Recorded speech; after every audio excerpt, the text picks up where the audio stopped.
యోహాను సువార్త 11వ అధ్యాయము 4వ వచనం సహోదరి చదివి ఇంకొకసారి నేను మీ అందరి కొరకు చదువుతాను, జాగ్రత్తగా గమనించండి. 4వ వచనం. యేసు అది విని, ఈ వ్యాధి మరణము కొరకు వచ్చినది కాదు, కానీ దేవుని కుమారుడు దాని వలన మహిమపరచబడినట్లు దేవుని మహిమ కొరకు వచ్చినదనను. ఆమె ప్రార్థన చేసుకుందాం. సర్వకృపానిధి యేసయ్య, వందనాలు, స్తోత్రాలు.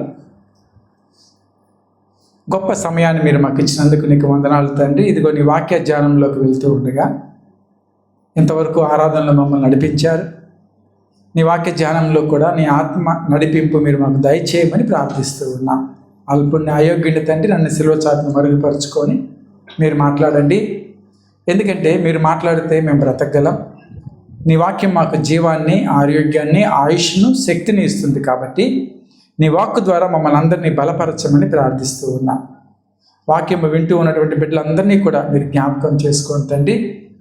విత్తబడినటువంటి వాక్యము వారి జీవితాల్లో ఫలించే భాగ్యాన్ని, మా జీవితాల్లో అభివృద్ధి చెందే భాగ్యాన్ని మీరు మాకు దయచేయమని నజరేయుడైన యేసు నామమున ప్రార్థించి వేడుకొంచున్నాం తండ్రి. ఆమేన్. హల్లెలూయా. సరే, యోహాను సువార్త 11వ అధ్యాయము 4వ వచనాన్ని మనం చదువుకుని ఉన్నాం. దైవ గ్రంథంలో లాజరు అనే ఒక వ్యక్తి, ఆ యొక్క వ్యక్తిని గూర్చినటువంటి విషయాలు మనకి యోహాను సువార్తలో 4వ అధ్యాయంలో కొద్దిగా ఎక్కువ పాళ్ళలో కనిపిస్తూ ఉంటాయి. బేతనియా అనే ఒక గ్రామం ఉంది. ఈ గ్రామము యెరూషలేము పట్టణానికి తూర్పు వైపున, అంటే ఒలీవల కొండ ఎక్కడైతే ఉంటుందో, యేసుక్రీస్తు ప్రభువు వారు ప్రార్థనకి వెళ్ళేవాళ్ళు కదా, ఆ ఒలీవల కొండకి వెళ్ళే దారిలో ఆ తూర్పు వైపున ఒక 3 కిలోమీటర్ల దూరంలో ఒక గ్రామం ఉండేది. ఆ ఊరి పేరు బేతనియా. ఈ బేతనియా గ్రామానికి ప్రభువు వారు మొట్టమొదటిసారిగా వెళ్ళినప్పుడు మార్తా, మరియా అనే ఒక అక్క చెల్లెలిద్దరూ కూడా ప్రభువుల వారిని ఆహ్వానించారు వారి ఇంట్లోకి. యేసయ్య, నువ్వు ఎవరితో శిష్యులతో వెళ్తూ ఉన్నావు కదా, మా ఇంట్లోకి రా, కాసేపు కూర్చొని వెళ్ళు అని చెప్పి ఆహ్వానించారు. అయితే ఈ అక్క చెల్లెళ్ళకి, మార్తా మరియాకి ఒక తమ్ముడు కూడా ఉండేవాడు. అతని పేరు లాజరు. ఏం పేరు అతని పేరు? లాజరు. వీళ్ళ ముగ్గురు గురించే దైవ గ్రంథం సెలవిస్తూ ఉంది. మరి అమ్మా నాన్న ఏరి అని మీరు నన్ను అడగొద్దు. బైబిల్లో తెలియబడేది మార్తా, మరియా మరియు లాజరు. ప్రభువుని ఆహ్వానించారు వారి ఇంట్లోకి. ప్రభువు వారు వాళ్ళ ఇంట్లోకి వెళ్ళారు, కొద్ది సమయం గడిపారు. ఆ క్రమంలోనే ఆయన ఎప్పుడు ఆ ప్రదేశం గుండా వెళ్తూ ఉన్నా, ఎప్పుడు ఆ ప్రాంతంలోంచి ప్రయాణం చేస్తూ ఉన్నా కానీ ఆయన ఎక్కడికి వెళ్ళేవాళ్ళంటే బేతనియా గ్రామానికి ఆయన వెళ్ళేవాళ్ళు. అంటే ఆయన ఒక విడిదిలాగా ఆ గృహం ఉండేది. దేవుని కొరకు వాళ్ళు వాళ్ళ గృహాన్ని తెరిచారు, దేవునికి విడిదిస్తూ వచ్చారు. అయితే మార్తా, మరియా, లాజరు కుటుంబం, వాళ్ళ యొక్క జీవితం చక్కగా సాగిపోతూ ఉంది. అయితే ఒక సందర్భంలో ఒక చిన్న సంఘటన జరిగింది. ఏం జరిగింది అనేది 11వ అధ్యాయము 1వ వచనం చదువుదాం ఒకసారి. మరియు కదమ్మా, మరియా ఆమె సహోదరి అయిన మార్తా గ్రామమైన బేతనియాలోనున్న లాజరు రోగి ఆయను. చాలు, ఇక్కడ వీళ్ళిద్దరి గురించి చెప్తూ మరియా, ఆమె సహోదరి అయిన మార్తా ఏ గ్రామానికి చెందిన వాళ్ళు? బేతనియా గ్రామానికి చెందిన వాళ్ళు. మరియా అనే పేరు సర్వసాధారణంగా కనిపించేటటువంటి పేరు దైవ గ్రంథంలో. మచ్చుకి మనకి యేసుక్రీస్తు ప్రభుల వారి తల్లి అయిన మరియ మనకు తెలుసు. మగ్దలేనే అనే ఊరిలో ఉన్నటువంటి మరియ కూడా మనకు తెలుసు. ఈమె బేతనియా గ్రామంలో ఉండేటటువంటి మరియ.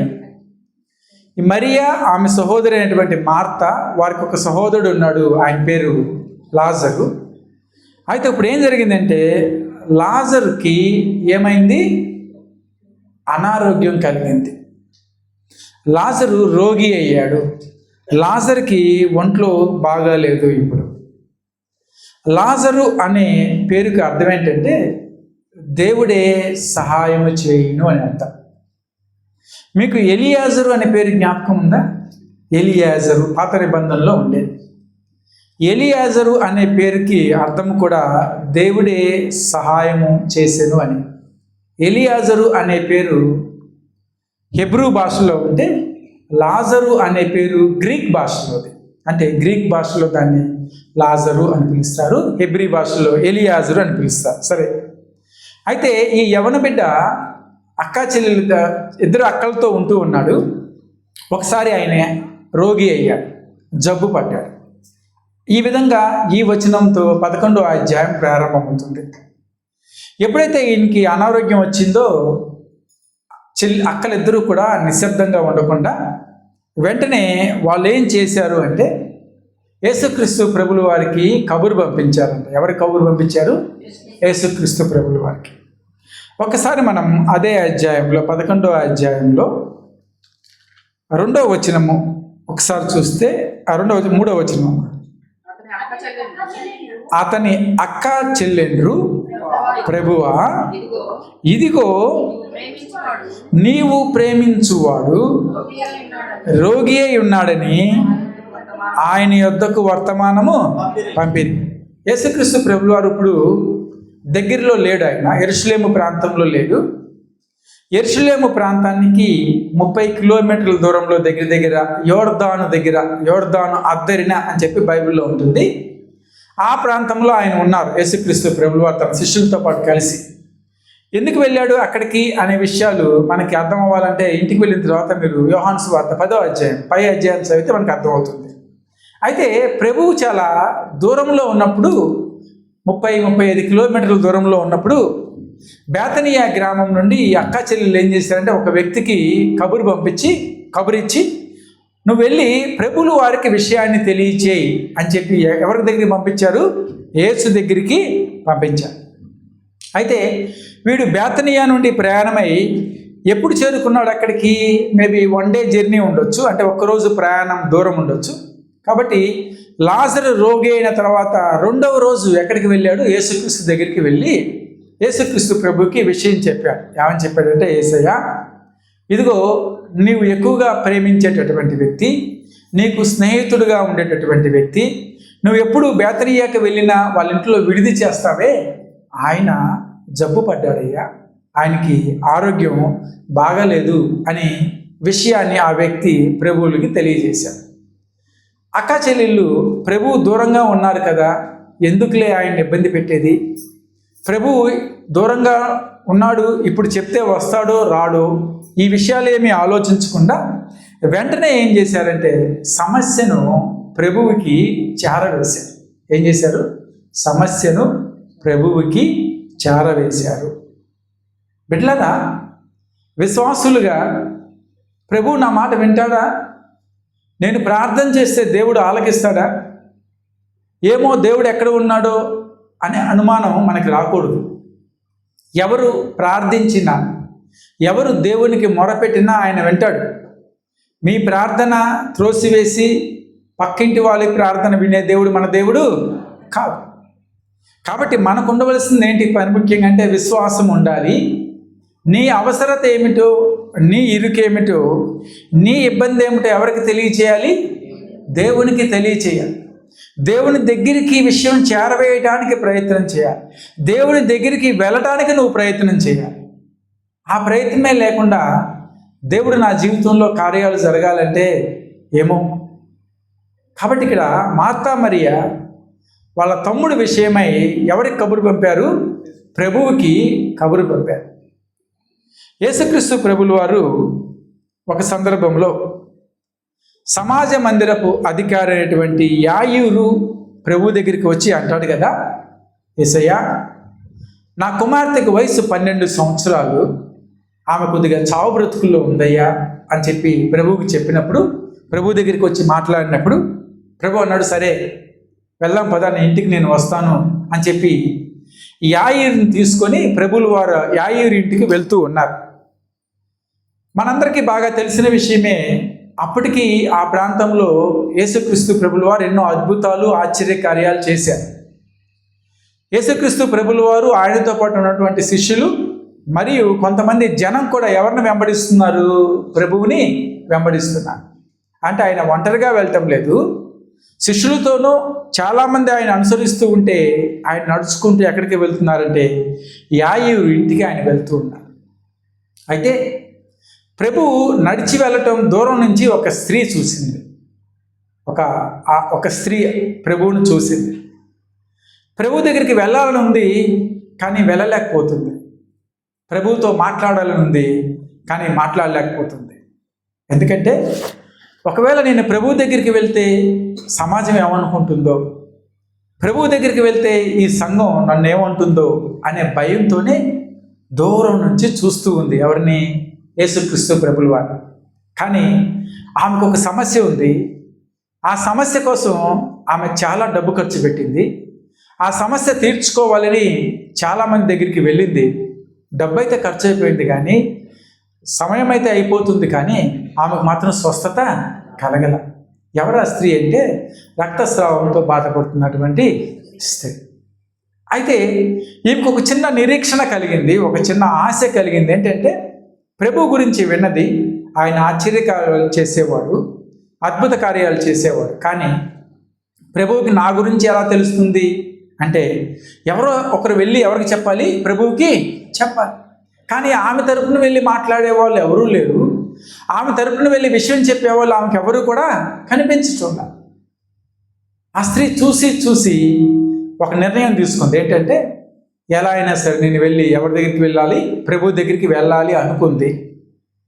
అయితే ప్రభు దగ్గరికి వెళ్ళడం సాధ్యపడుతుందా? యూదుల ఆచారం ప్రకారం అంటే సాధ్యపడుతుంది. ఎందుకంటే దైవ గ్రంథంలో ఆమె రక్తస్రావంతో బాధపడుతూ ఉన్నది అని చెప్పి వాక్యం సెలవిస్తూ ఉంది. వీళ్ళు సమాజంతో కానీ సంఘంతో కానీ కలవకూడదు, మనుషుల్ని ఎవరిని తాకూడదు, విడిగానే ఉండాలి వీళ్ళు. మరి కడగా ఉండవలసినటువంటి ఆ స్త్రీ అంతమంది జనం మధ్యలోంచి ప్రభువుని ఎలా తాకగలదు? ప్రభు దగ్గరికి ఎలా వెళ్ళగలదు? సమస్యే. కానీ సమాజం ఏమనుకుంటుందో అనే దాంతో పోల్చుకుంటే ఆమెకున్న అనారోగ్యం పెద్ద సమస్యగా కనపడింది. కాబట్టి నేను ఇంత డబ్బు ఖర్చు పెట్టాను, ఇన్ని సంవత్సరాల నుంచి బాధపడుతూ ఉన్నాను, నాకు స్వస్థత కలగలేదు, సమాజం ఏమనుకుంటే నాకెందుకులే అని చెప్పి ఎవరి దగ్గరికి పరిగెత్తింది? ప్రభువు దగ్గరికి పరిగెత్తుకుంటూ వెళ్ళింది. హల్లెలూయా.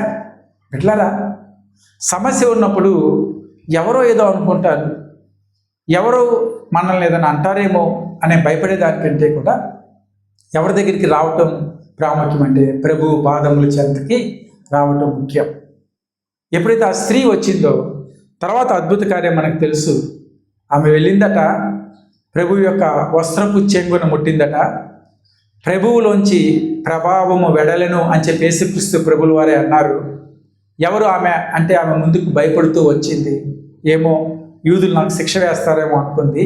కానీ ప్రభు అంటున్నారు ఆమెతో, లూకాసు వార్త 8వ అధ్యాయము 48వ వచనంలో, అందుకు ఆయన, కుమారి నీ విశ్వాసము నిన్ను స్వస్థపరిచెను, సమాధానం గలదానివై పొమ్ము అని ఎవరితో చెప్పారు? ఆ స్త్రీతో చెప్పారు. కాబట్టి ప్రభువు దగ్గరికి విశ్వాసంతో నువ్వు విషయాన్ని చేరవేసినట్లయితే, ప్రభువు దగ్గరికి విశ్వాసంతో నువ్వు రాగలిగినట్లయితే నిన్ను స్వస్థపరిచేది ప్రభువు మాత్రమే. ఎవరు? ప్రభువు మాత్రమే. ఎందుకంటే ఈ యొక్క సంఘటన లూకాసు వార్తలో మనం గమనించుకుంటుంటే ఆమె ప్రభువును ముట్టిందా? వస్త్రపు చెంగును ముట్టిందా? కానీ ప్రభావం ఎక్కడి నుంచి వెళ్ళిపోయింది? ప్రభువులోంచి వెళ్ళింది. ఎవరిలోంచి ప్రభావం వెడలినది వాక్యం అంటుంది? ప్రభువులోంచి ప్రభావము వెడలెను. ముట్టింది వస్త్రపు చెంగు, కానీ ప్రభావం వెళ్ళిపోయింది ప్రభువులోంచి. ఇక్కడ ఒక విషయాన్ని విశ్వాసులుగా మనం జ్ఞాపకం పెట్టుకోవాలి. ఏ కర్చీఫ్ కానీ ఏ గుడ్డ కానీ మనల్ని బాగు చేయలేదు. ఏది బాగు చేస్తుందంటే ప్రభువు యొక్క ప్రభావం మాత్రమే మనల్ని బాగు చేస్తుంది. హల్లెలూయా. ఇప్పుడు మీరందరూ అంటున్నారు, ఇక్కడ మనకు స్వస్థ ప్రార్థన జరుగుతాయి, పాస్టర్ గారు పాస్టమ్మ గారు చేయబెట్టి ప్రార్థన చేస్తారండి. మా చేతిలో ఏమీ లేదు, మా చేతులు మీ చేతులు లాంటివే, మేము రోజున భోజనం చేస్తాం ఇదే చేతితో. కానీ ప్రభావం ఎక్కడి నుంచి వస్తుంది? ప్రభు దగ్గర నుంచి. హల్లెలూయా. ఆయన స్పర్శిస్తే, ఆయన తాకితే మనకు స్వస్థత కలుగుతుంది. ఈ చేతుల వల్ల ఉపయోగం ఏమీ లేదు, దీంట్లో ప్రభావం ఏమి లేదు. ఒకవేళ అట్లా అనుకుంటే నా చేయి తీసుకెళ్ళి ఎవరి మీదైనా పెట్టేయచ్చు. దీంట్లో ప్రభావం ఏమి లేదు. ఎవరిలో ప్రభావం ఉంది? యేసులో ప్రభావం ఉంది. హల్లెలూయా. నువ్వు విశ్వాసంతో వస్తే, నువ్వు నమ్మకంతో వస్తే, ఈరోజు ఏ సమస్య అయినా సరే, నీకు ఉద్యోగ సమస్య కావచ్చు, వ్యాపార సమస్య కావచ్చు, ఆరోగ్య సమస్య కావచ్చు, కుటుంబ సమస్య కావచ్చు, బిడ్డల సమస్య కావచ్చు, ఏదైనా సరే విశ్వాసంతో నువ్వు ప్రభు దగ్గరికి రాగలిగితే ఆయన అంటాడు కదా, అమ్మా నీ విశ్వాసమే నిన్ను స్వస్థపరిచింది. హల్లెలూయా. కాబట్టి విశ్వాసము ప్రాముఖ్యం, విషయాన్ని చేరవేయటం ప్రాముఖ్యం. ప్రభువుకి నీ యొక్క బాధలు చెప్పాలి, నీ యొక్క విషయాన్ని నువ్వే చెప్పాలి. నీ ద్వారానే ప్రభు వినాలని ఆశపడుతూ ఉన్నాడు. ఎందుకంటే రక్తస్రావం గల స్త్రీకి అనారోగ్యంగా ఉంటే ఎవరు వెళ్ళారు? ఆమె వెళ్ళిందా, పక్క వాళ్ళు వెళ్ళారా? ఒక శతాధిపతి ఉన్నాడు కపెర్నహూములో. ప్రభువు వారు అక్కడ ఉన్నప్పుడు శతాధిపతి ఒక అతను ప్రభు దగ్గరికి వెళ్ళి తన దాసుడు గురించి వేడుకుంటూ ఉన్నాడు. మత్తయి సువార్త 8వ అధ్యాయం, త్వరగా తీస్తే మత్తయి సువార్త 8వ అధ్యాయము 6వ వచనం.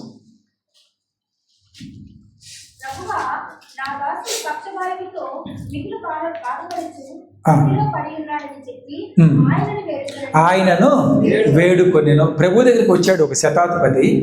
ఆయన రావాల్సిన అవసరం ఉండదు. యాక్చువల్గా శతాధిపతి అంటే సెంచ్యూరియన్, 100 మంది సైనికులకి అధిపతి, కొద్దిగా పవర్ ఉన్నటువంటి వ్యక్తి, గవర్నమెంట్ లీడర్ లాంటి వాడు. కానీ ఆయనే ప్రభు దగ్గరికి వచ్చి ప్రభువుని వేడుకుంటూ ఉన్నాడు. యేసయ్య, నా యొక్క ఎవరు రోగి ఉన్నాడు? దాసుడు పక్షవాయువుతో పడి ఉన్నాడు అని చెప్పి ప్రభువుని వేడుకున్నాడు. ప్రభువులు వారు అన్నారు, సరే వెళ్దాం పదా అని చెప్పి మీ ఇంటికి వెళ్దాం. ఇంతకుముందు చదువుకున్న సంఘటనలో యాయూరి ఇంటికి ఎట్లయితే వస్తా అన్నారో శతాధిపతి ఇంటికి కూడా నేను వస్తాను పదా అని చెప్పి అన్నారు. అంటే శతాధిపతి అంటాడు, అయ్యా నువ్వు మా ఇంటికి రావడానికి నాకు అర్హత లేదు, కానీ నువ్వు మాట మాత్రం సెలవివ్వు అంటే ప్రభువు శతాధిపతి వచ్చినటువంటి విధానాన్ని, శతాధిపతికి ప్రభు మాట మీద ఉన్నటువంటి నమ్మకాన్ని చూసి అంటాడు కదా. అదే అధ్యాయం 10వ వచనం చూద్దాం ఒకసారి. యేసు ఈ మాట విని ఆశ్చర్యపడ్డ. యేసుక్రీస్తుకి ఏం కలిగింది? ఆశ్చర్యం కలిగింది. ఆయన ఏమని ప్రార్థన చేస్తాం మనం? ఆశ్చర్యకరుడు, ఆలోచనకర్త అని ప్రార్థన చేస్తాం.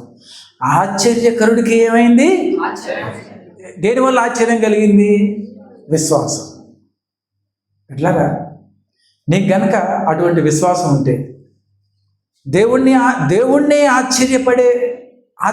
చెబుతున్న చేసే విశ్వాసం నీకుంటే మన జీవితంలో తప్ప కార్యాలు జరుగుతాయి. హల్లెలూయా. మనలో ఉన్నటువంటి బలహీనత, మనలో ఉన్నటువంటి లోపం ఏమిటి అంటే ప్రార్థన చేస్తాం కానీ నమ్మకం ఉండదు. దేవునికి మొరపెడతాం కానీ అంతగా నమ్మలేం.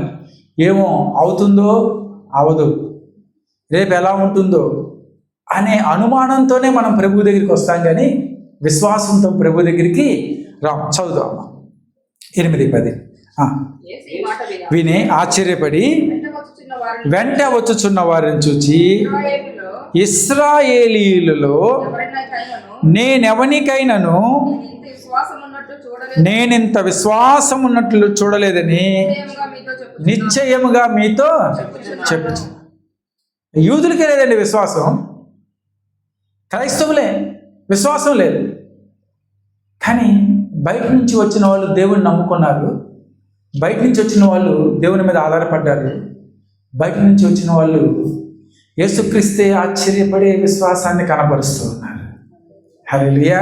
అంటాడు, యూదుల్లో కూడా ఇలాంటి విశ్వాసం నేను ఎప్పుడు చూడలేదు. కాబట్టి మార్తా మరియా తడుముకోకుండా, ఏం ఆలోచన చేయకుండా ప్రభువు దగ్గరికి ఎవరు వెళ్తారు, ఎవరిని పంపించాలి, ఎట్లా నేను చేయాలి అనే అనుమానం లేకుండా, సహోదరుడు రోగి అయి ఉన్నప్పుడు ఫస్ట్ డేనే ఏం చేశారంటే వాళ్ళు వెంటనే ఎవరు కబురు పంపించారు? యేసుక్రీస్తు ప్రభువు వారి దగ్గర కబురు అందించారు. ఈరోజు ఏ సమస్యతో నువ్వు వచ్చి ఇక్కడ కూర్చున్నావో, నీ హృదయంలో ఏ బాధ ఉందో దేవునికి తెలియజేయి. దేవునితో నువ్వు మాట్లాడు. దేవుడు నా మాట కాదు వినేది, నీ మాటే వింటాడు. నీ స్వరాన్ని వినాలనే దేవుడు ఆశపడుతూ ఉన్నాడు. నువ్వు ప్రార్థన చేయాలి, నువ్వు దేవునికి మొరపెట్టాలి, నీ మాట వింటాడు. హల్లెలూయా. కాబట్టి ఈ సహోదరులిద్దరూ కూడా విషయాన్ని ఎవరికి అందజేశారు? ప్రభువు దగ్గరికి తీసుకెళ్ళారు. అయితే తర్వాత వచ్చిన యోహాను సువార్త 11వ అధ్యాయము 6వ వచనం చూద్దాం ఒకసారి. అతడు యోహాను 11:6 అతడు రోగి అయి ఉన్నాడని వినినప్పుడు తానున్న చోటనే ఇంకా 2 దినములు నిలిచాను. యాయీరు వచ్చి అడిగితే ఏమన్నాడు యేసుక్రీస్తు ప్రభుల వారు? వెళ్దాం అన్నాడా లేదా? యాయీరు వచ్చి అడిగితే ఏమన్నాడు? వెళ్దాం పదా అన్నాడు. శతాధిపతి వచ్చి అడిగితే వెళ్దాం పదా అన్నాడు. కానీ మార్తా మరియా కబురు పంపితే ఏమన్నాడు ప్రభుల వారు అంటే వెళ్దాం పదా అని రాలా. అక్కడే ఇంకెన్ని రోజులు ఉన్నాడట? 2 దినములు నిలిచెను అని చెప్పి వాక్యం. యేసయ్య నువ్వు వెళ్ళొచ్చు కదా వెంటనే బయలుదేరి. ఒకవేళ వెళ్ళకపోతే వెళ్ళలేకపోయావు. శతాధిపతి అడుగుతూ ఉన్నాడే, యేసయ్య నువ్వు మాట మాత్రం సెలవు చాలు అన్నాడే. ఎందుకంటే యేసుక్రీస్తు ప్రభు మాట పలకగా పక్షవాయువు ఏమైంది? దాసుడికి తొలగిపోయింది. మరి ఒక మాట చెప్పొచ్చు కదా. ఒక మాట చెప్తే లాజర్కి స్వస్థత కలుగుతుంది కదా. ఆ మాట అనకుండా నువ్వు ఎందుకు ఆలస్యం చేసావు? ఇంకా ఎందుకు అక్కడ 2 రోజులు ఉన్నావు అంటే మనం చదువుకున్న మూలవాక్యం ఉంటుంది, ఈ వ్యాధి మరణం కొరకు కాదు, ఈ వ్యాధి వచ్చింది దేని కొరకు? దేవుని మహిమ కొరకు. చాలాసార్లు చాలామంది జీవితాల్లో కష్టాలు, శ్రమలు, వ్యాధులు దేని కొరకు వస్తాయంటే ఏదో మిమ్మల్ని ఇబ్బంది పెట్టాలని కాదు, కానీ దేవుని మహిమ కొరకు వస్తాయి. హల్లెలూయా. ప్రభు ఇంకా ఎన్ని రోజులు ఉన్నాడట అక్కడ? ఇంకా 2 రోజులు ఉన్నాడు. పైగా అంటాడు ఇది మరణం కోసం వచ్చింది కాదు, దేనికోసం వచ్చింది? దేవుని మహిమ కొరకు. ఎందుకన్నాడు యేసయ్య మాట అంటే దేవుడు సర్వజ్ఞాని. హల్లెలూయా. చెప్పండి, దేవుడు ఏంటి? సర్వజ్ఞాని. ఆయనకి అంతా తెలుసు. ఏం తెలుసు ఆయనకి? ఆయనకి భూతకాలం తెలుసు, ఆయనకి భవిష్యత్ కాలం తెలుసు, ఆయనకి వర్తమాన కాలం తెలుసు. ప్రకటన గ్రంథంలో ఒక మాట ఉంటుంది, 1వ అధ్యాయంలో 8వ వచనం. ప్రకటన గ్రంథం 1వ అధ్యాయం 8వ వచనం. ఆల్ఫయు ఒమేగయు నేనే, వర్తమాన భూత భవిష్యత్ కాలాల్లో ఉండువాడను నేనే అని సర్వాధికారియగు దేవుడునగు ప్రభువు సెలవిచ్చింది. దేవుడు అన్నాడు నాకు అన్నీ తెలుసు, చెప్పాల్సిన అవసరం లేదు, ఇంకా 2 రోజులు నేను ఇక్కడే ఉంటాను. ఈ వ్యాధి వచ్చింది వాడి మరణానికి కాదు, కానీ దేవుని మహిమ కొరకే ఈ వ్యాధి వచ్చింది. కాబట్టి మార్తా మరియా కబురు పంపితే ప్రభు అన్నమాట ఈ వ్యాధి లాజరు మరణానికి రాలేదు, దేవుని మహిమ కొరకు వచ్చింది అని. ఇంకా 2 రోజులు అక్కడే ఉండిపోయాడు. ఎందుకంటే ఆయనకి భూత భవిష్యత్ వర్తమాన కాలాలు తెలుసు. మనిషికి చరిత్ర ఉంటుంది కదా, మనుషులకి చరిత్ర ఉంటాయి. ఉదాహరణకి భారతదేశానికి స్వాతంత్రం వచ్చింది, గాంధీ గారి చరిత్ర ఉంటుంది. ఎందుకంటే గాంధీ గారు ఎక్కడ పుట్టాడు, ఎలా స్వాతంత్రం తీసుకొచ్చారో చరిత్ర ఉంటుంది. అలాగే కొంతమంది పెద్ద పెద్ద వాళ్ళకి, రాజకీయ నాయకులకి చరిత్ర, మనకి చరిత్రలు ఉంటాయి. మన తల్లిదండ్రులకి చరిత్ర ఉంటుంది, మన తాతలకి చరిత్ర ఉంటుంది. కానీ దేవునికి ఏముండదంటే చరిత్ర ఉండదు. అదేంటంటే అట్లా చెప్తారంటే అవును. ఎందుకంటే ఆయనకి నిన్నటి దినంలో కూడా ఆయన ఉన్నటువంటి వాడు, ఈ రోజులో కూడా ఉన్నటువంటి వాడు, రేపు కూడా ఉన్నటువంటి వాడే. మనిషికి గడిచిన కాలం అంటే భూతకాలం దాటి వచ్చేసాడు. నీకు ఇంక దాంట్లో నువ్వు ఉండలేవు. ఉంటావా? రేపు 10 గంటల సమయంలో నువ్వు ఉండగలవా? ఉండలేవు. 10 గంటలు దాటి వచ్చేసాం ఈరోజు 10 గంటల్లోకి. కాబట్టి నిన్న గడిచిపోయింది, ఆ కాలంలోకి నువ్వు తిరిగి వెళ్ళలేవు.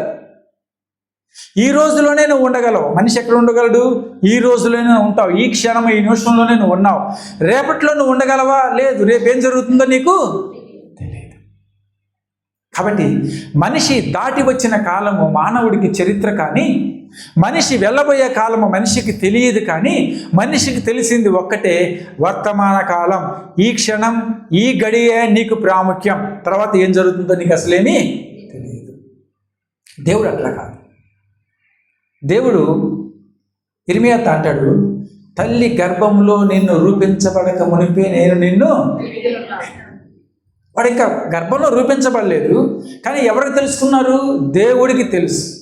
కాబట్టి ఆ తల్లి గర్భం దాలుస్తుంది, పిండము గర్భములో ఎదుగుతుంది, ఈ భూమి మీదకి వస్తాడు, నా ప్రవక్తగా ఉంటాడు అని అతని వర్తమాన భూత భవిష్యత్ కాలాలన్నీ ఎవరికి తెలిసినాయి?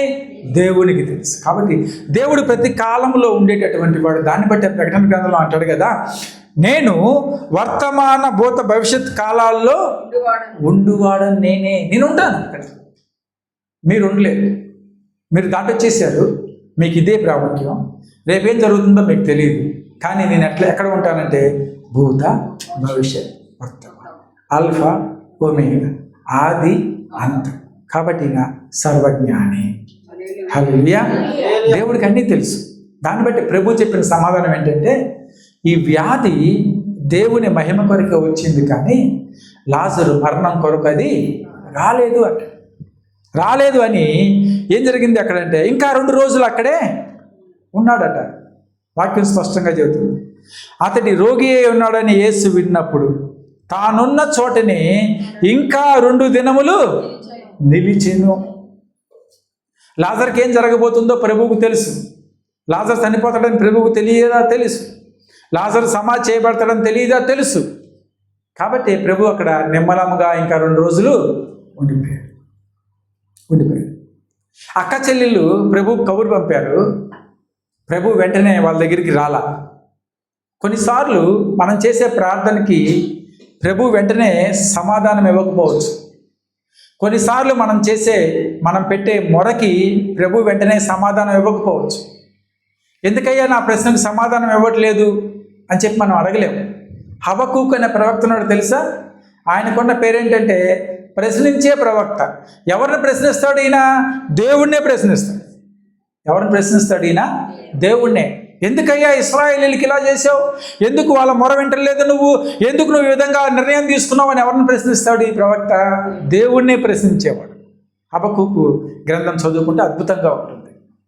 అయితే ఇలా దేవుణ్ణి ప్రశ్నించే ప్రవక్తలు ఉన్నారు. మార్తా మరియ కబురు పంపించినప్పుడు దేవుని దగ్గరికి దేవుడు వెంటనే రాలేదు, వాళ్ళ దగ్గరికి ఆలస్యం చేసిను అని చెప్పి వాక్యం సెలవిస్తూ ఉంది. ఎందుకంటే ఆయనకి తెలుసు లాజరు జీవితంలో ఏం జరగబోతుందో అని. కాబట్టి ఆయన ఆలస్యము చేశాను. ఒకవేళ మీ జీవితంలో, మన యొక్క జీవితాల్లో ఎప్పుడైనా మన ప్రార్థనకి జవాబు రాకపోతే భయపడవద్దు, కంగారు పడవద్దు. ఎందుకంటే దేవుడు ఆలస్యము చేస్తూ ఉన్నాడు, కానీ ఆయన అలక్ష్యము చేసేవాడు కాదు. హల్లెలూయా. నీ మొర విన్నాడు, వెంటనే సమాధానం ఇవ్వలేదని ఆయన నిన్ను అలక్ష్యం చేయడం తెలుసా? విడిచిపెట్టాడు. ఆయన విడిచిపెట్టండి. నువ్వు చేసే ప్రతి ప్రార్థనకి ఆయన జవాబు దయచేస్తాడు. నువ్వు పెట్టే ప్రతి మొర కూడా ఆయన తప్పనిసరిగా వింటాడు. ఆలస్యం చేసేవాడే కానీ అలక్ష్యం చేసేవాడు మాత్రం కాదు. కాబట్టి ఏ విషయమైతే నువ్వు ఆలోచన చేస్తున్నావో ఆ విషయాన్ని దేవుని దగ్గర పెట్టి ప్రార్థన చేయి. ఆలస్యం అయితే ఏం జరుగుతుందంటే నీకు విశ్వాసానికి పరీక్ష కలుగుతుంది. ఒకవేళ మీరు ఎవరైనా నాకు దేవుని మీద నమ్మకం ఉందండి అని చెప్పి విశ్వాసంతో ప్రార్థన చేశారు, ఆ పని అవ్వలేదు. ఆ పని అవ్వకపోతే వెంటనే ఏం జరుగుతుంది అంటే, నిజంగా దేవుడు నా మొర విన్నాడా లేడా అనే ప్రశ్న మన హృదయంలోకి వస్తుంది. ఆ ప్రశ్న మనం వేసుకోకుండా దేవుని వైపు చూస్తూ నడిచినట్లయితే విశ్వాసములో నువ్వు అతిగా ఎదుగుతూ ఉంటావు. నీ విశ్వాసానికి ఒక పరీక్ష అనేది కలుగుతుంది. ఈ విశ్వాసం యొక్క పరీక్షలో కనుక మనం నెగ్గితే మనం పొందుకునేది ఓర్పుని మనం పొందుకుంటాం. ఆ ఓర్పుని మనలో కలగచేయటానికి, ఆ ఓర్పుని మనలో వృద్ధి చెందించటానికే దేవుడు అంటూ ఉన్నాడు. దేవుడు ఆలస్యం మన ప్రశ్నకు సమాధానం ఆయన ఇవ్వట్లేదు, ఆలస్యం అవుతుంది. కాబట్టి బిడ్డలారా, దేవుడు ఆలస్యం చేశాడని మనము అలగటానికి వీలేదు. ఆయన తప్పనిసరిగా ఆశ్చర్యకార్యము చేసేటటువంటి దేవుడే. హల్లెలూయా. మార్తా మరియ కబురు పంపారు, కానీ ఆయన సమాధానం ఇవ్వలేదు. ఇంకా అక్కడే 2 దినములు నిలిచెను అని చెప్పి వాక్యము సెలవిస్తూ ఉంది. ఇంకొక చిన్న ఉదాహరణ చూపించి ముందుకు వెళ్తాను. నిర్గమాకాండం జ్ఞాపకం ఉందా మీకు? ఎన్నో పుస్తకం బైబిల్లో అది? Very good. నిర్గమాకాండంలో మనకి ఇశ్రాయేలు ప్రజలందరూ కూడా దేవునికి మొరపెడుతూ ఉంటారు. ఏమని మొరపెడుతున్నారంటే, అయ్యా ఈ బానిసత్వంలో మేము ఉండలేము, మేము చచ్చిపోతున్నాం, వీళ్ళు మనకు తిండి పెట్టట్లేదు, వీళ్ళు మనకు తాగడానికి నీళ్ళు ఇవ్వట్లేదు అని చెప్పి ఎవరికి మొరపెట్టారట? దేవునికి మొరపెట్టారట. నిర్గమాకాండం 2వ అధ్యాయము 23వ వచనంలో రాయబడి ఉంది, మొరపెట్టును అని రాయబడి ఉంది. అయితే తర్వాత అధ్యాయంలో 3వ అధ్యాయంలో 6వ వచనంలో మనం చూసుకున్నట్లయితే, దేవుడు మోషేతో మాట్లాడుతూ అంటూ ఉన్నాడు. ఒకసారి చూద్దామా, 3వ అధ్యాయం 6వ వచనము. నేను నీ తండ్రి దేవుడను, అమ్మా, అబ్రహాము దేవుడను, ఇస్సాకు దేవుడను, యాకోబు దేవుడను అని చెప్పగా చూడ నెరచను. ఏడవచ్చు. మరియు యెహోవా ఇట్లా నేను ఐగుప్తులోనున్న నా ప్రజల బాధను నిశ్చయముగా. ఇక్కడ ఒక నిమిషం ఆగుతాం. దేవుడు ఏమంటున్నాడు? నిశ్చయంగా నేను చూశాను. ఎవరి బాధలు చూశాడట? ఐగుప్తులో ఉన్న తన ప్రజల బాధలు ప్రభువు చూశాడట. ఎన్ని సంవత్సరాల నుంచి ఐగుప్తులో వాళ్ళు బాధలు పడుతున్నారు? ఎన్ని సంవత్సరాల నుంచి బాధపడుతున్నారు? 430 సంవత్సరాల నుంచి బాధలు పడుతున్నారు. నిర్గమకాండము 2వ అధ్యాయంలో వాక్యం ఉంటుంది, వాళ్ళు దేవునికి 2:23 చదవండి. 2:23లో వాళ్ళు దేవునికి మొరపెడుతున్నారట. ఏమని మొరపెడుతున్నారా? ఈ బాధలు మేము పడలేకపోతున్నాం. ఐగుప్తు రాజు చనిపోయాను. ఇశ్రాయేలీయులు తాము చేయుచున్న వెట్టి పనులను బట్టి నిట్టూర్పులు విడిచిచు మొరపెట్టుచుండగా తమ వెట్టి పనులను బట్టి వారు పెట్టిన మొర దేవుని యొద్దకు చేరెను.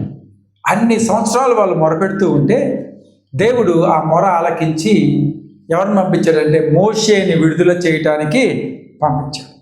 నా ప్రజల బాధను నిశ్చయముగా నేను చూశాను, వారి మొర నేను విన్నాను, వారి దుఃఖములు నాకు తెలిసే ఉన్నవి అని చెప్పి నిర్గమకాండం 3:7లో ప్రభు అంటూ ఉన్నారు. ఎవరితో? మోషేతో. కాబట్టి బిడ్డలారా, దేవుడు నా ప్రార్థన వినట్లేదు, నా మొర ఆలకించట్లేదు అని మీరు అనుకోవద్దు. దేవుడు మన ప్రార్థన తప్పనిసరిగా వినేవాడే ఉన్నాడు. హల్లెలూయా. మన మొర ఆయన ఆలకిస్తాడు. కానీ నువ్వు ఆయన సమాధానం ఇవ్వలేదని మాత్రము అలసత్వము చేయవద్దు. ఏం చేయవద్దు? అలసత్వం.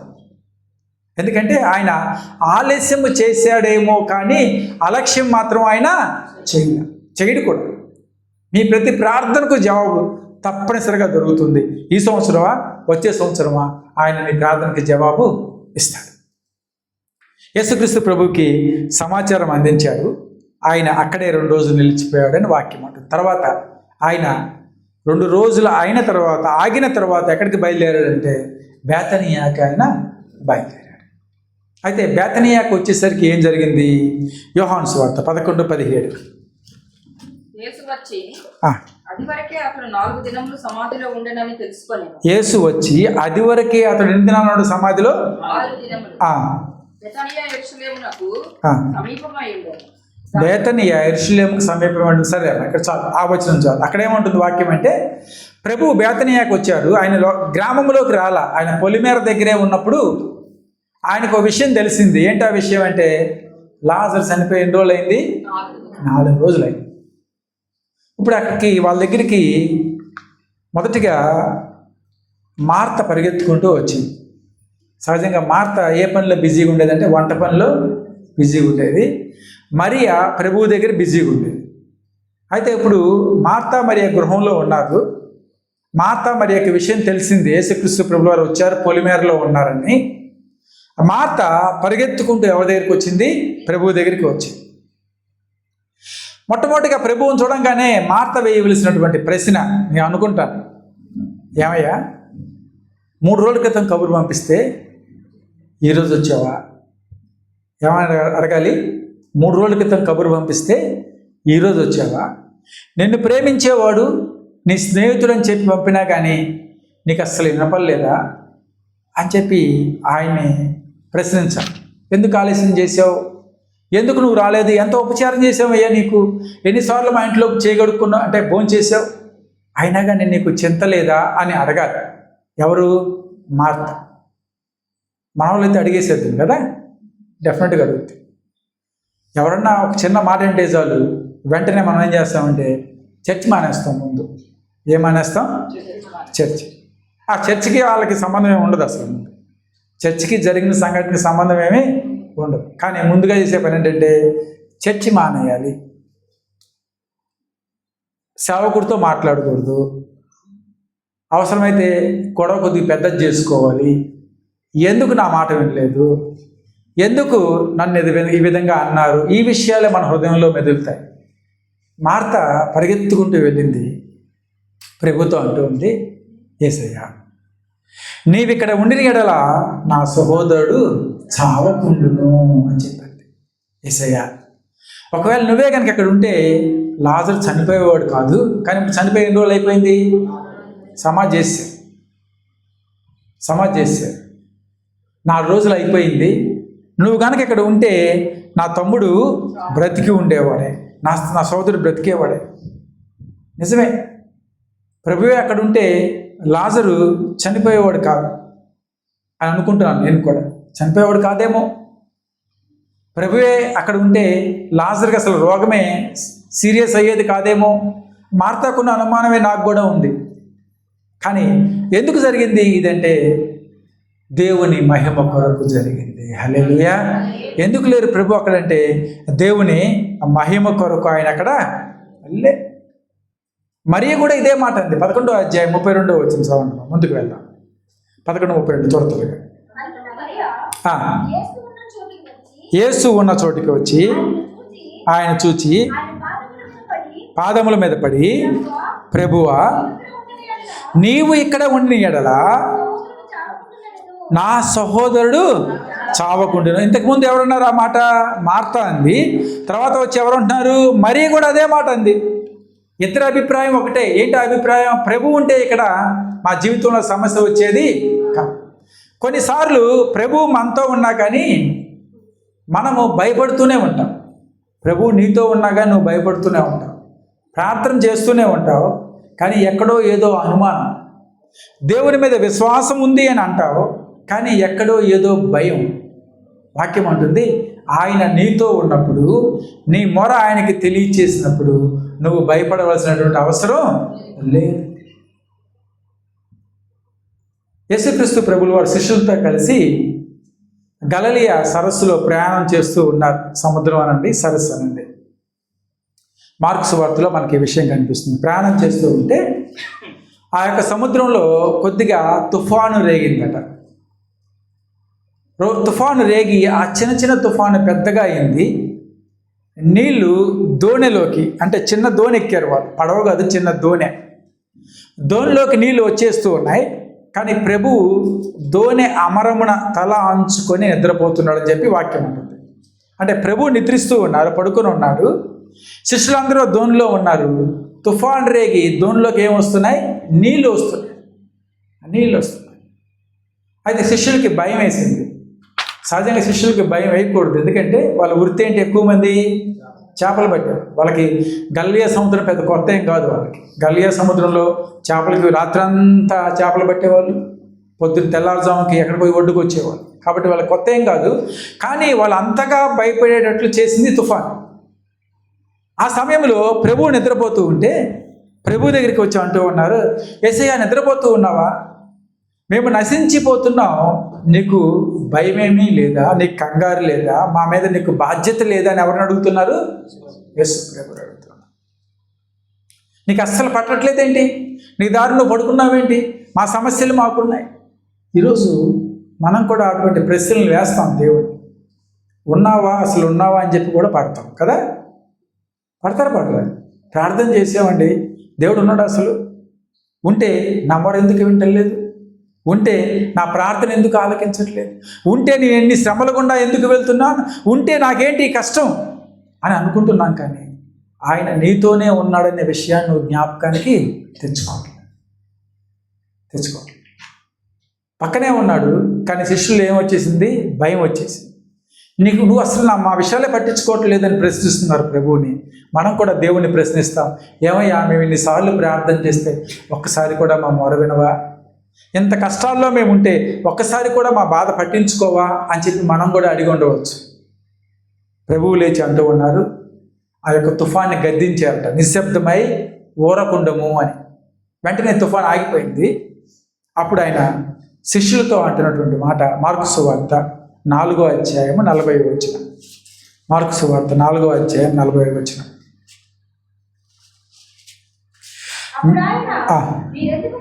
మీరెందుకు భయపడుచున్నారు?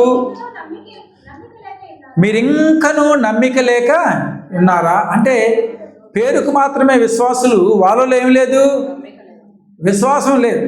నేతి బీరకాయ అంటే తెలుసా మీకు? విన్నారు ఎప్పుడైనా? నేతి బీరకాయలో నెయ్యి ఉంటుందా? ఉండదు. విశ్వాసంలో ఏం లేదు, విశ్వాసమే లేదు. ప్రభు అంటున్న మాట, నువ్వు నాతో పాటు తిరిగావు, నాతో పాటు ఉన్నావు, అద్భుతాలు చూశారు. తుఫాను వస్తే ఏమైపోయారు? వీళ్ళంతా భయపడిపోయి ప్రభువుని అడుగుతూ ఉన్నారు, అసలు పట్టించుకోబెట్టి నన్ను అని చెప్పి ప్రశ్నిస్తూ ఉన్నారు. కాబట్టి ప్రభు అడుగుతున్నారు వారిని, మీరెందుకు భయపడుచున్నారు? మీరు ఇంకనూ నమ్మిక లేక ఇంకా నమ్మట్లేదా? నేను మీతో ఉండగా నా మీద విశ్వాసం లేకుండా ఎలా బ్రతుకుతూ ఉన్నాను? యేసు మనలో ఉంటే, మనతో ఉంటే మనకేం ఉండదు అంటే భయం అనేది ఉండదు. కాబట్టి మార్తా మరి ఇద్దరు ఉద్దేశం ఒక్కటే, ప్రభువా నువ్వు కనుక ఇక్కడ ఉంటే నా తమ్ముడు చచ్చిపోయేవాడు కాదు అన్నమాట. కానీ ఆలస్యం దేనికైంది? ఎందుకు ప్రభు ఆలస్యం చేశారు?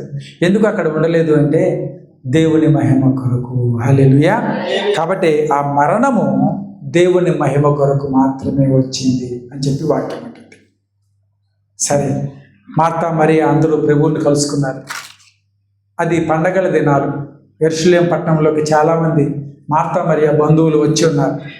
వాళ్ళు కూడా మార్తా మరియని పలకరించడానికి ఇంటికి వచ్చారు. తమ్ముడు చనిపోయాడు కదా, పలకరించి వెళ్దామని చెప్పి వాళ్ళు కూడా వచ్చారు. యేసుక్రీస్తు ప్రభుల వారి గురించి విని కొంతమంది యెరూషలేము పట్టణం నుంచి పరిగెత్తుకుంటూ ప్రభువుని చూద్దామని వచ్చారు. ఎందుకంటే అప్పటికి ప్రభు విషయం యెరూషలేము ప్రాంతం, యూదయ సమరయ ప్రాంతం అంటే తెలిసిపోయి ఉంది. కాబట్టి వాళ్ళు పండగకు వచ్చారు కదా, ప్రభు ఆశ్చర్యకార్యాలు చేస్తున్నారని విన్నాం, ఎలా ఉంటారు ఆయన చూద్దామని చెప్పి వాళ్ళు కూడా ఎవరి దగ్గరికి వచ్చారు? ప్రభువుని చూడటానికని వచ్చారు. బేతనియా గ్రామం అంతా కూడా ప్యాక్ అయిపోయింది, అంటే నిండిపోయింది. ఎవరితో నిండిపోయింది? ప్రభువుని చుట్టానికి వచ్చినటువంటి వాళ్ళు, మార్తా మరియని పలకరించడానికి వచ్చినటువంటి బంధువులు, ఆ ఊరి జనం అందరూ కూడా ప్రభువుని చుట్టుముట్టేశారు. అయితే ప్రభు వీళ్ళందరినీ తీసుకొని ఎక్కడికి వెళ్ళారు? ఎక్కడ సమాధి చేశారు? లాజర్ని చూపించండి అని చెప్పి వెళ్ళినప్పుడు ఒక స్థలానికి తీసుకెళ్ళి లాజర్ని ఇక్కడే సమాధి చేశాం అని చెప్పి ఎవరికి చూపించారంటే ప్రభువుకి చూపిస్తే ప్రభు అంటారు, అమ్మా సరే సమాధి చేశారా, అయితే ఆ రాయిని మీరు తొలగించండి అని చెప్పి ఎవరు అడిగారు? ప్రభు అడిగారు. అడిగితే యేసు రాయి తీయమని చెప్పినప్పుడు సహోదరి అయిన మార్త అంటుంది కదా, యేసయ్య చనిపోయి 4 దినాలైంది, బాడీ డీకంపోస్ట్ అవటం ప్రారంభమైపోయి ఉంటుంది, అంటే కుళ్ళిపోవటం ప్రారంభమైపోయి ఉంటుంది. ఇప్పుడు కనుక మనం ఓపెన్ చేస్తే ఏమొస్తుంది? బయటికి వాసన వచ్చేస్తుంది, మనం తట్టుకోలేం అని చెప్పి మార్త ప్రభువుతో అన్నప్పుడు ప్రభు పలికిన మాట ఒక్కటే మనకు అద్భుతంగా కనిపిస్తూ ఉంది.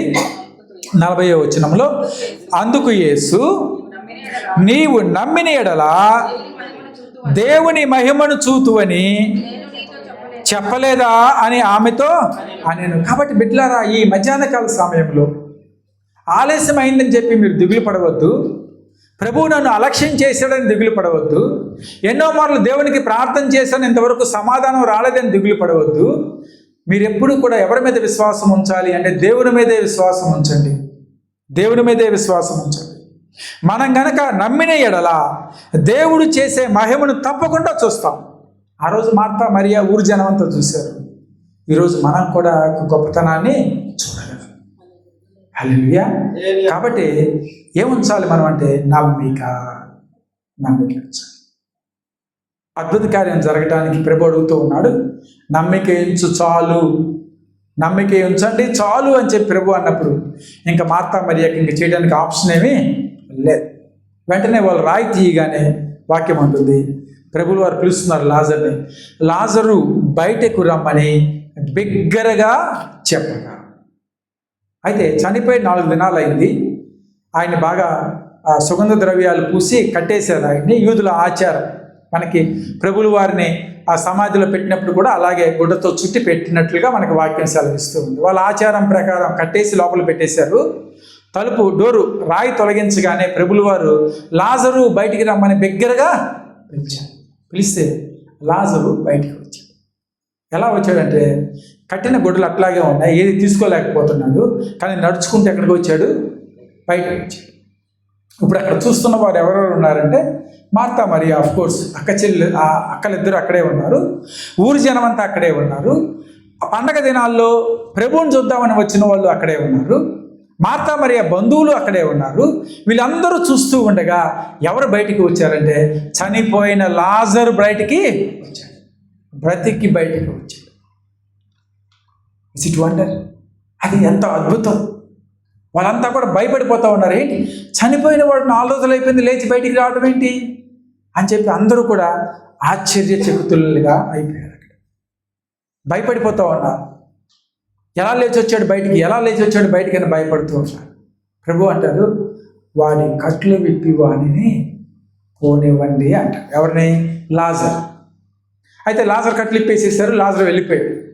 అయితే ఇప్పుడు అద్భుత కార్యం ఏం జరిగింది అక్కడ? ఎందుకు అంటున్నారు దేవుని మహిమ కోసం అంటే ఒక మూలవాక్యం, ఇది చాలా ఇంపార్టెంట్. 11వ అధ్యాయంలోనే 45వ వచనం.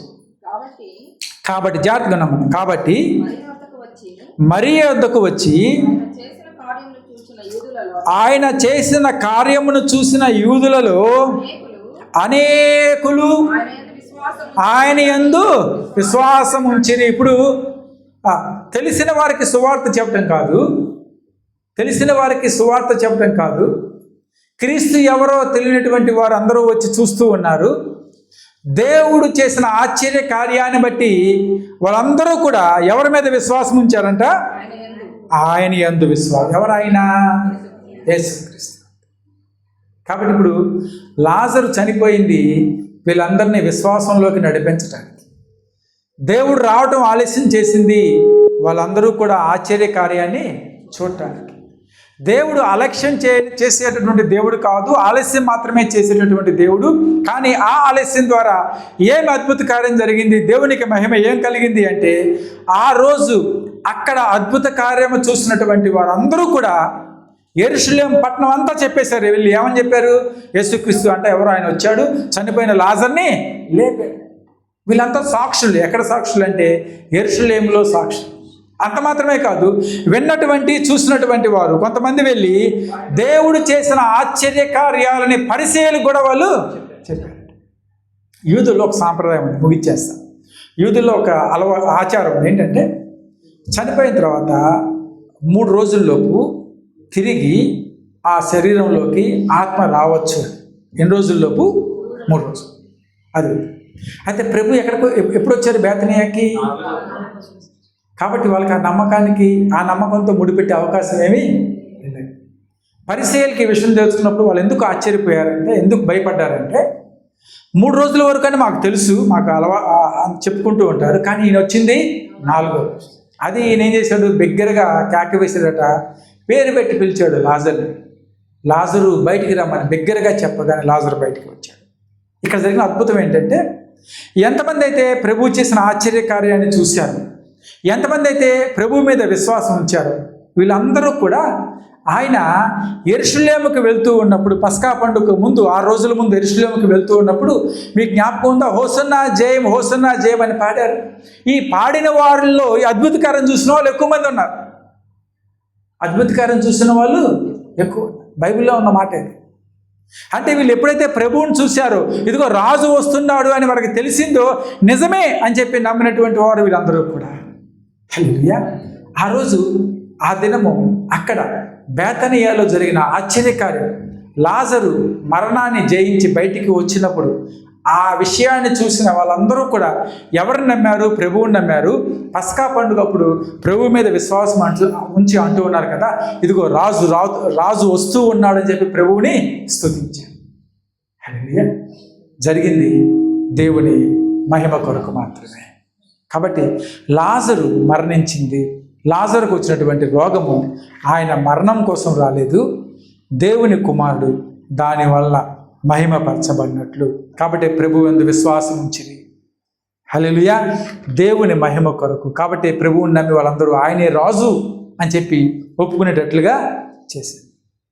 కాబట్టి బిడ్డలారా, దేవుని మీద విశ్వాసం ఉంచండి, ప్రభువు వైపు మాత్రమే చూడండి, ఆయనకి మొరపెట్టండి. ఆలస్యం అయిందంటే ఆయన నిర్లక్ష్యం చేసినట్లు కాదు, మీ ప్రార్థనకు తప్పనిసరిగా ఆయన జవాబిస్తాడు. ఒక అద్భుత కార్యము మీ ద్వారా దేవుడు జరిగించబోతూ ఉన్నాడు. హల్లెలూయా. మీరు సాక్షులుగా ఇతరులకు కనపడే శక్తిని దేవుడు మనకి అనుగ్రహిస్తాడు. ఎప్పుడంటే మనం నమ్మిన ఎడల. హల్లెలూయా. కొద్ది మాటలు దేవుడు దీవించును గాక.